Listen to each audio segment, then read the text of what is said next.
Behold the latest military news update.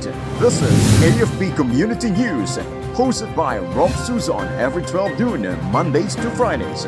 Only here on DWDD Armed Forces Radio. One AFP for a stronger Philippines.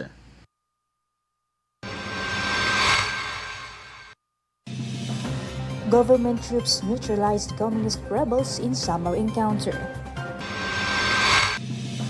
Authorities recover armed cache in Albay. DFA places New Caledonia under crisis alert level 2 amidst rising tensions.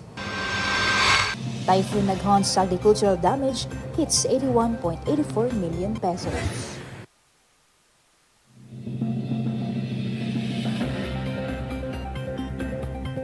Good day everyone, as well to our troops at Camp Emilio Ginaldo, Quezon City.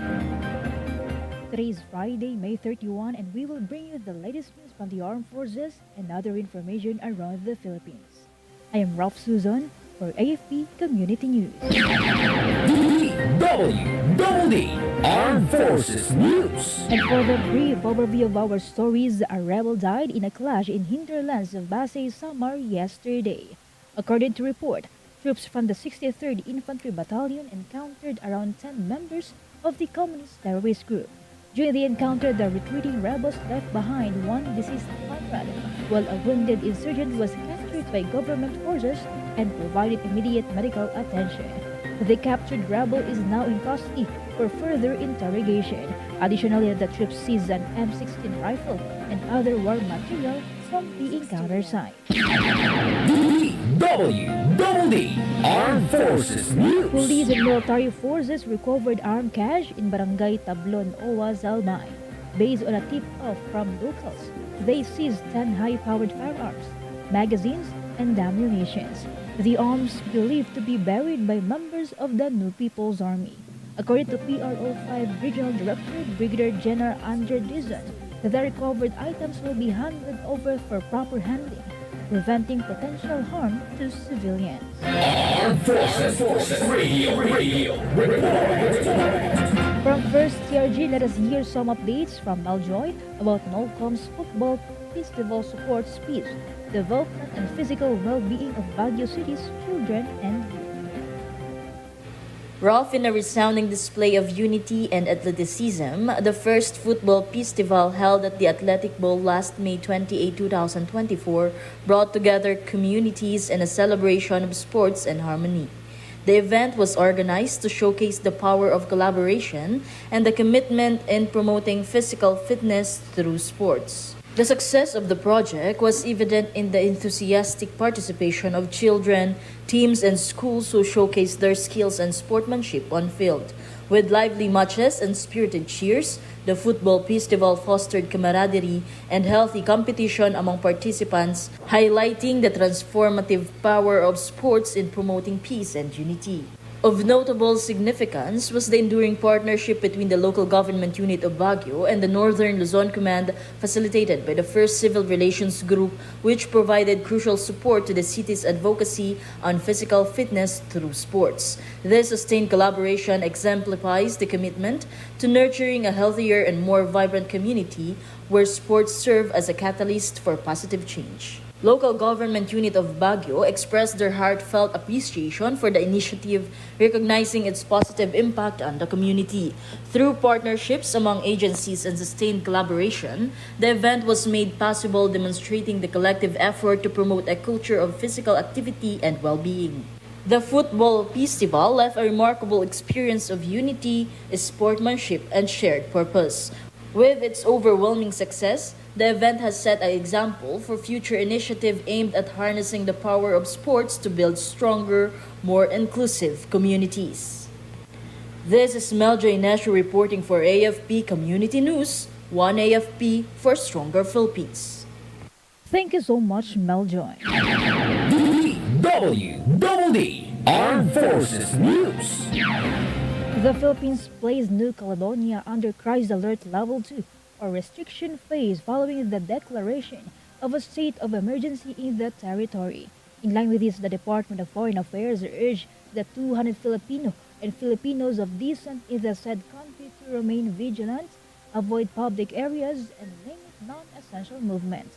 Concerns or inquiries from Filipinos can be directed to the Philippine Consulate General in sydney.pcg@dfa.gov.ph and 61-481-728-027. In the latest report, 7 casualties have been reported with hundreds arrested due to the violence in New Caledonia, sparked by electoral reform issues and sharp economic disparities between the indigenous Kanak population and those of European descent. DWDD Armed Forces News. DWDD National News. For our national news, the Department of Agriculture reported that the damage caused by Typhoon Aghon to the agricultural sector has surged to 81.84 million pesos. According to the DA Disaster Risk Reduction and Management Operations Center, over 2,500 metric tons of production loss have been recorded after more than 900 hectares of farmland were affected.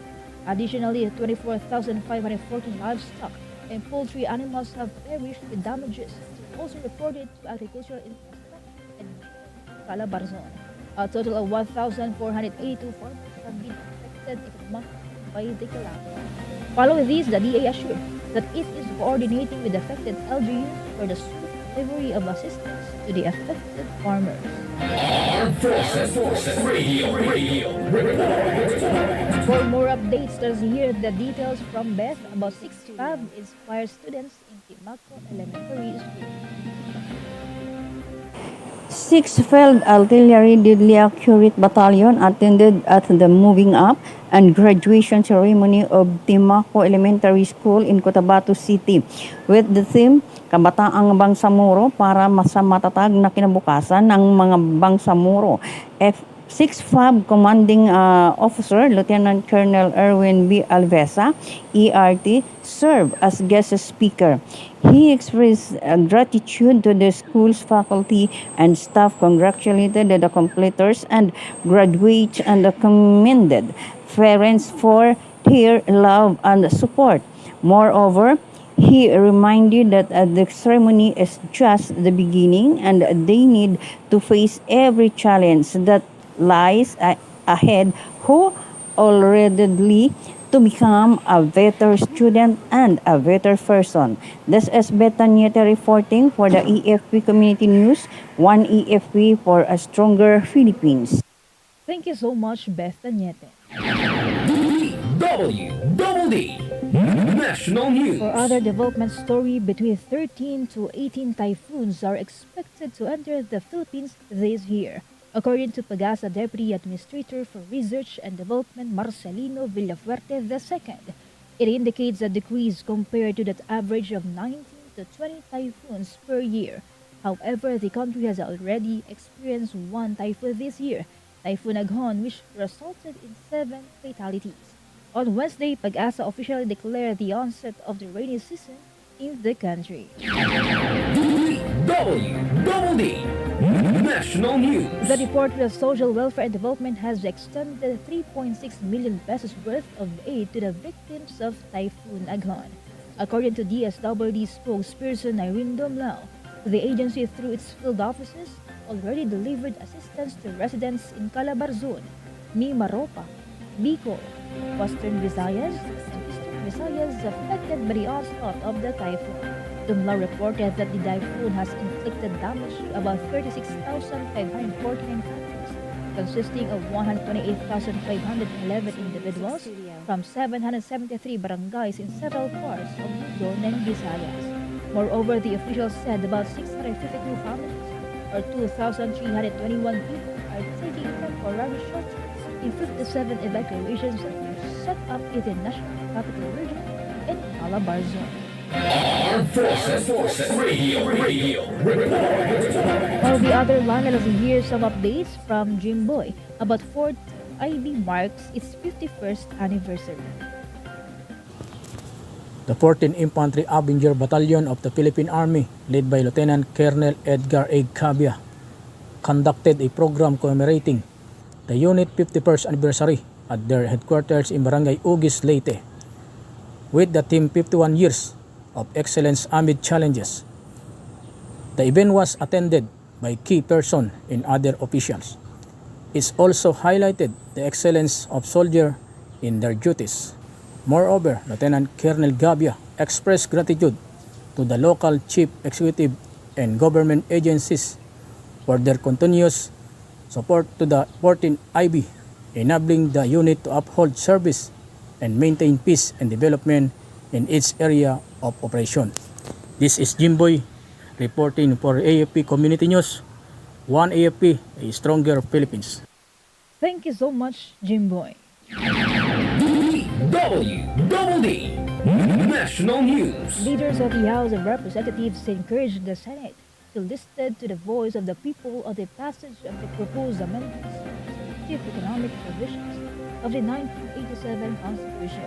In line with this, Senior Deputy Speaker and Pampanga Representative Aurelio Gonzalez cited that conducted by Big Data Research firm from May 21 to 25, which show that 57% of Filipinos support the economic charter change.